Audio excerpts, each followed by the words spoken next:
Most people think couponing is complicated or even outdated, but the real mistake is not knowing how stacking actually works.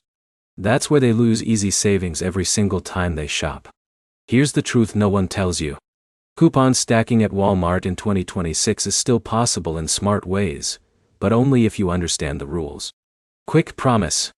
In the next few minutes, you'll learn exactly how coupon stacking works at Walmart, what combinations are allowed, what is not allowed, and how people save more money without getting rejected at checkout. Let's start with the basics.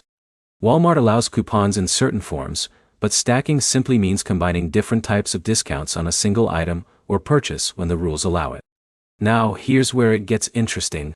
You cannot just stack any coupons you want.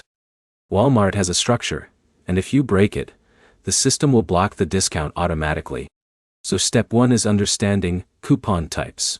There are manufacturer coupons, Walmart-specific deals, digital app offers, rollback prices, and clearance discounts. Each one behaves differently at checkout. Step 2 is knowing what can actually stack. In many cases, a manufacturer coupon can be used along with a store promotion or rollback price. That's where the real savings happen. But here's the problem most people run into. They try to stack multiple manufacturer coupons on the same item, which is not allowed. That leads to confusion or rejected discounts at checkout. Step 3 is using the Walmart app properly. Many digital coupons are loaded directly into your account. You simply activate them before checkout, and they apply automatically if eligible. Now here is a simple example. Imagine Jake is buying laundry detergent. The item is already on rollback. He also has a manufacturer coupon and a digital Walmart offer. If all conditions match, he may be able to combine savings on a single purchase.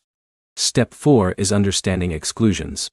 Not all items allow stacking. Alcohol, some clearance items, and certain third-party products may not qualify for combined discounts. Step 5 is checking out correctly. If you are shopping in-store, you scan coupons in the right order.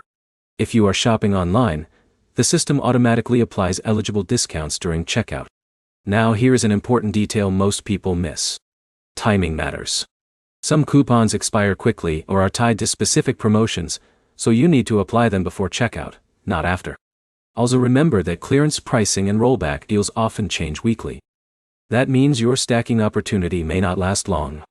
So, to wrap it up, Walmart coupon stacking in 2026 comes down to 5 things: understanding coupon types, knowing what can combine, avoiding restricted stacking, using the app correctly, and applying deals before checkout. If you remember one thing, it is this. You don't need more coupons, you need the right combinations. If this helped you understand it clearly, like the video, comment your questions, and subscribe for more simple savings guides like this.